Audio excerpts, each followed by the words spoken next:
kayo guys sa mga kapinas natin ang inyong mga nagagandahang tinig. Okay, ako mag-start. Sige, simulan ladies first. Oo. I'm Christine Bernadette Racal. Yan, may Bernadette. Ang ganda ng name. Nakakasyendera. Christine Bernadette Racal. Alam niyo ba na si Christine? Alam niyo kung sino kapatid niya?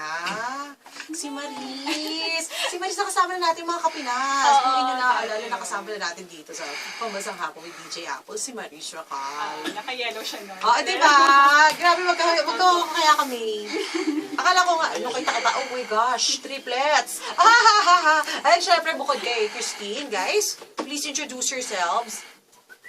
I'm Mark Agete. Mark. Mark. Mar. As in ano? From Puerto Galera. Ay, ang galing from Puerto Galera. And Mark Sampa. Mark. Mar and Mark. Hindi ba nakakalito yun? Papalit na ako ng pangalan eh. Parang nakakalito naman yun, di ba? Anyway, eto bilang andito na rin lang ang Blue Violet. Chikahan portion naman muna tayo. Sure naman. Nabalitaan ko, merong latest single ang Blue Violet, ha? Oo, 14. It's called 14. Ay, ano ba? Bakit niyo pa ako ginawa ng kanta? Grabe naman sila. Para po talaga yung sinili. Paano niyo nalaman age ko? Hindi ko naman na-reveal. Grabe kayo. Anyway, tungkol saan ang 14?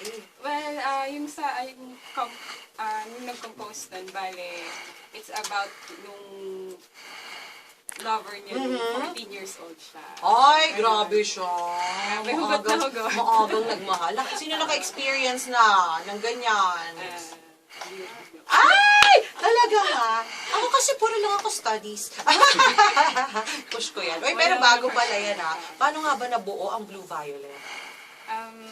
Last year po talaga, nag-meet po kami ni Sir Chris, manager ko po. And then, kaya nagpa-audition po kami. And then, yun nag-arrange kami ng mga Ay, may audition na naganap. Ba't di naman ako na-inform, sir? Joke lang. Kailangan kasali talaga. Uy, pero eto, paano nyo nalaman na siya na talaga? Sila na to, si Kuya Mark. Sino namili? Medyo na po, marami-rami ding pinagdaanan yung band namin. So, matinding pagpili. Ay, matindi. Tapos, syempre sa commitment din po. So, committed naman po sila. Nako. Ito ba nung nabuo ba yung banda, meron ba ditong sinabi sa inyo na, dapat ang peg natin na band is ito. May mga ganong factor ba? Meron naman po.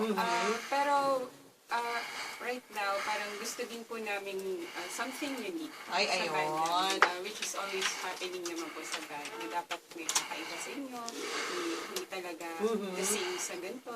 And speaking of kakaiba, ano sa palagay nyo what sets you apart from other bands? Kasi alam natin, ang dami-daming banda ngayon. Talagang matindi ang competition sa mga banda ngayon. Pero good competition naman. Kumbaga, mas na dumadami yung napapakinggan nating magagandang tugtugan. Pero sa palagay nyo, ano yung factor?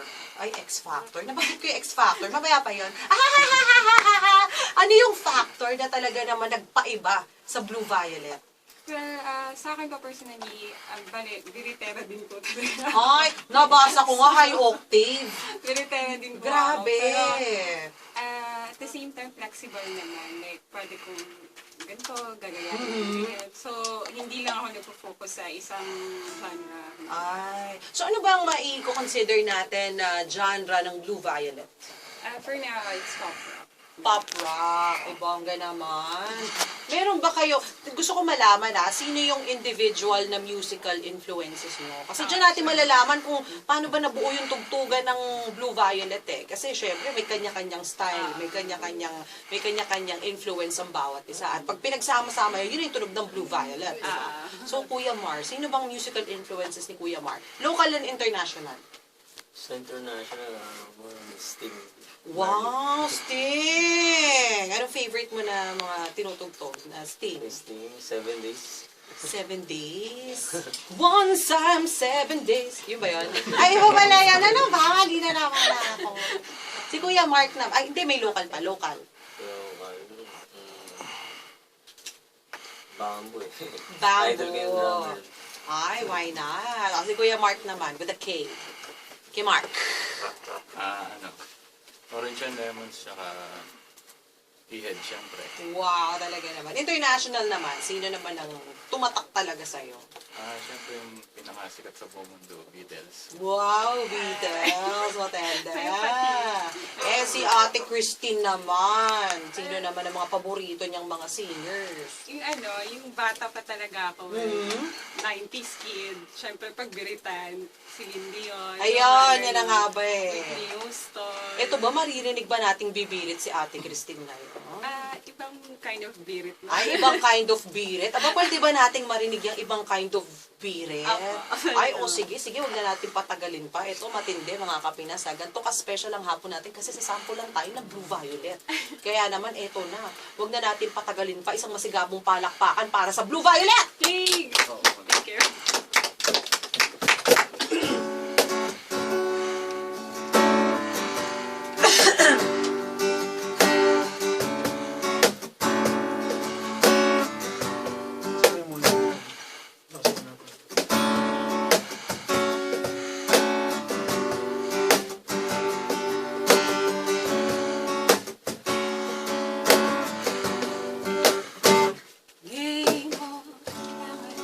Grabe siya.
isang hinanda nilang awitin para sa atin. Kala nyo dyan, napaka-generous ng Blue Violet. Natutuwa naman ako. Ano naman yung susunod na kakantahin natin? Natin, in-involve ko yung sarili ko pa. Ito, ibang genre naman. Ay, ibang Bossa genre. nova. Grabe, napaka-flexible ng boss mo. Very versatile. Ikaw ba nagtuturo kay Maris?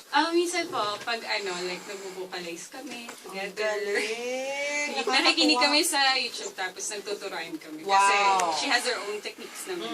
Bonding moment ng magkapatid. Ay, ang ganda yan. Ano ba itong ibang genre na ito? Teka nga, excited na ako marinig.